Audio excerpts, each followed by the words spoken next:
Assalamu alaikum warahmatullahi wabarakatuh. Ano buleessa keessan Isaaq Ibrahim baga nagaan gara chaanala kootti dhuftan isiniin jedha. Namoonni chaanala kanaaf haaraa taatan yeroo gara chaanala kanaatti dhuftan subscribe, like, share gochuun maatii keenya ta'a isiniin jedha.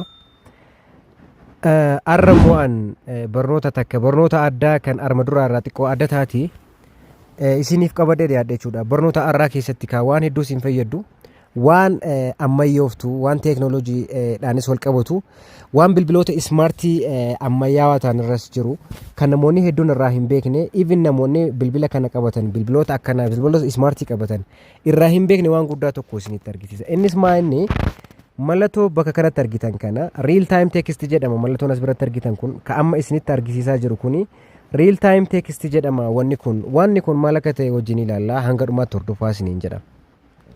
Kanaaf hordoftoota koo calqaba irratti namni kamuu yeroo bilbila bitatu jechuudha bilbilaaf gatii guddaa baasuu hin qabu. Garuu namoonni bilbilaaf gatii guddaa baastan immoo namoota faayidaa bilbilaa waan inni of keessaa qabu teeknooloojii isaa, oomishaalee isaa, faayidaalee isaa, bu'aalee isaa maaliif nu fayyada, sammuu keenyaaf maaliif nu fayyada, maaliif oomishamee, gatiin isaa maaliif guddate waan jedhu namoota beektan ta'uu qabdan isiniin jedha. Kanaafuu mee akka fakkeenyaatti real time texting kun maal inni namoonni bilbila callisaniituma qabatan moo bilbila isaaniirra waan jiru beekan waan jedhus asumaan akka barataniif isin fayyada jechuudha.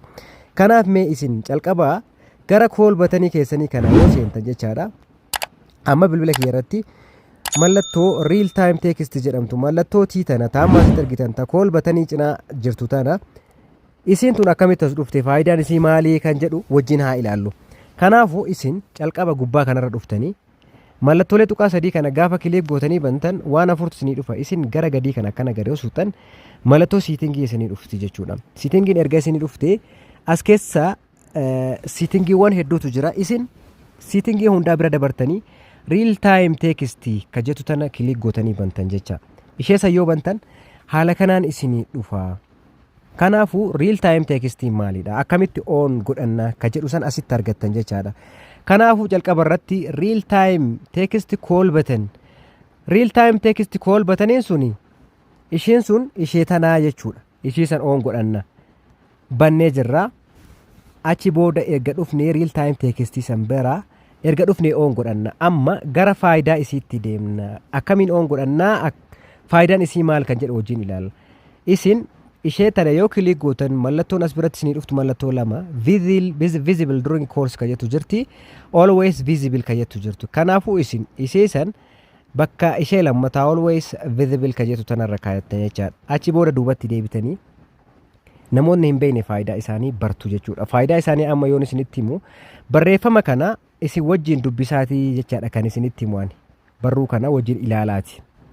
Kanaafuu real time text is an alternative to external TTY device.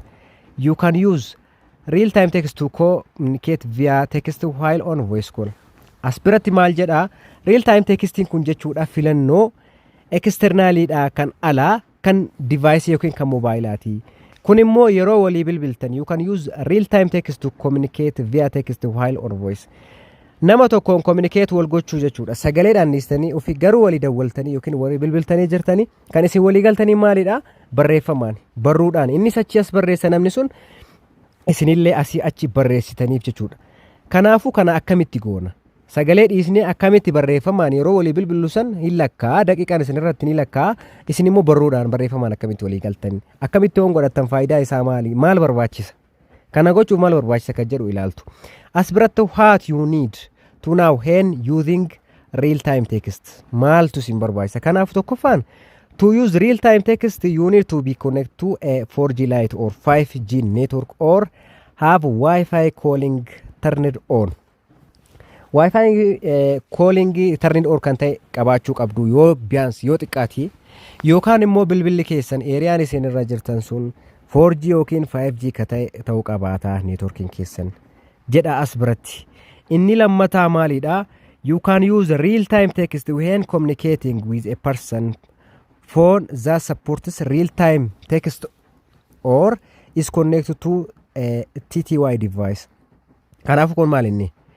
Isin real time text kana fayyadamuudhaaf walii namichaa walii barreessuudhaaf namni sunis bilbila waan kana dalagu qabaachuudha qaba. Bilbila real time textii kana support kaayuu ka eeyyamni kennameef nama qabu ta'uu qaba. During an real time text call the other person can see you type each letter in your message. Takka message qubee isin barreessanii yeroo isin tuqxan keyboard keessan namicha achi ni arga. Waan isin barreessan tan takka ni arga. Sin jaaladha sin kabaja waan feete jedhi barreessi argaa jira inni atis achi as argaarta asii achi argita jechuudha waan ni barreessu. Sagalee ofirraa dhiistaniituma barruudhaan walii galtanii jechuudha. Inni biraa to always see the real time text option for calls, see the real time text call option to always visible in setting. Inni kun isa dura isinitti argisiise yeroo hundaa mallattoon kun akka isinii dhufuu fi always visibly kanarra kaadhaadha kanarra kan olaanu kana osoo hin taane kan gadaanu kanarra kaadhaadha inni. Kanaafuu real time include audio of keessaa qaba. So mute the call if you don't need or want to share the audio. Sagalee namicha kan dhageenye yookiin immoo isin dhageeffachuun barbaade ofirraa mute godhu bakka mute godhanii inni beektu isinitti himu eessan ofirraa mute godhaadhaa jedha. Inni biraa lead time calls using voice minutes. Sagalee sanni fayyadama. Check your rate plan for detailed.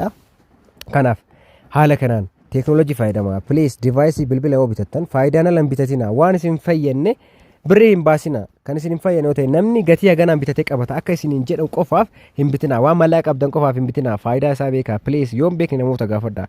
Bilbiloonni oomishaman hundi without reason miti. Sababa malee miti. Gatiin isaanii kan qaala'e. Teknoolojii adda addaa isaaniif irratti galee wantoonni adda addaa isaa irratti oomishamee jechuudha. Kanaaf an obboleessi keessan Isaaq Ibraahim waan hedduu isin barsiisa. Waan hedduu dhugaa isin dubbachuuf taanaan hojiitu viizii na godhe. Kanaaf waan hedduun isinitti himaa gara fuulduraatti immoo barnoonni ani isiniif qabadhee dhiyaadhe jechuudha. Waa'ee eSIM kan jedhamu bilbila keessan irratti eSIM waan jedhamu bilbila keessan keessa simii osoo hin galchin simii keessan bilbila keessan irratti elektiroonikaalii jechuudha galchitanii irratti feetanii qilleensa irratti feetanii haala fayyadamtanii gara fuulduraatti isiniif qabadhee dhiyaadhe jechuudha. Kanaaf please channel kiyya yoo isinitti tole like share gochuudhaan subscribe gochuun irraanfatinaa isiniin jedha. Anaaf walqunnamuu barbaadan bilbilli kiyya jira telegram miidiyaa kamuu social media ni fayyadama facebook maal waan jedhamu kana hundaan argachuu dandeessu.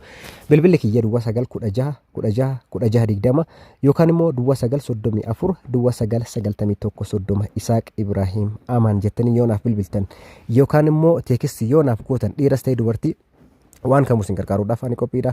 Kanarraaf isiniif qabadhee dhiyaadhe kana fakkaataa horaa bulaa deebanaa guddaan isin jaaladha. Assalaamu alaikum warahmatullahi wabarakatuh.